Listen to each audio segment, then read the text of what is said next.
এই প্লাগ পয়েন্টগুলো দেওয়া হয়েছে, এই যে কতটা রিস্কি হয়ে আছে একবার দেখুন। এই হোটেলটার পজিটিভ সাইড যখন শেয়ার করেছি তার সাথে সাথে কিছু নেগেটিভ সাইডও আছে, সেইগুলো আপনাদের জানা দরকার। কারণ হোটেলটা একটা রুমের জন্য চার্জ করছে প্রায় 4000 প্লাস মাইনাস। প্রথমে যে রুমটা দিয়েছিল চেক ইন করার সাথে সাথে সেইটার সাথে এক্সপিরিয়েন্স খারাপ ছিল, আর কিছু কিছু নেগেটিভ পয়েন্ট আমার চোখে ধরা পড়েছে। তো রুমের মধ্যে অ্যাটেনশন টু ডিটেল এই যে পাঁপড় মতো উঠে গেছে, মানে মনে হচ্ছে যেন কোনো বাড়িতে রয়েছি। দেখুন বিছানার পাশে এই জায়গাগুলো দেখুন, পর্দার পাশে এই জায়গাগুলো সেম, খুব বাজে লাগছে।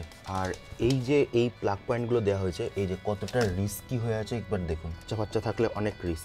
এই ধরনের পোকাগুলো খুব বাথরুমে রয়েছে। পরের দিন যখন এক্সটেন্ড করলাম তো সেই ব্যাপারটা নিয়ে হোটেল কর্তৃপক্ষের সাথে যখন কথা বললাম তো তারা সঙ্গে সঙ্গে রুমটা চেঞ্জ করে দেয়। আর একটা জিনিস কারোর কাছে পজিটিভ আর কারোর কাছে নেগেটিভ বলে মনে হতে পারে, শেয়ার করা দরকার, শেয়ার করে দিচ্ছি। যে এদের যে রেস্টুরেন্টটা রয়েছে সেই রেস্টুরেন্টটা হচ্ছে পুরোপুরি ভেজ। কেউ যদি নন ভেজ খেতে চান তাহলে বাইরে থেকে খেয়ে আসতে হবে। বাইরের ফুড অ্যালাউ, কিন্তু ওরা কেউ ডেলিভার করবে না, আপনাকে বাইরে এসে নিয়ে তারপরে আপনাকে রুমে যেতে হবে।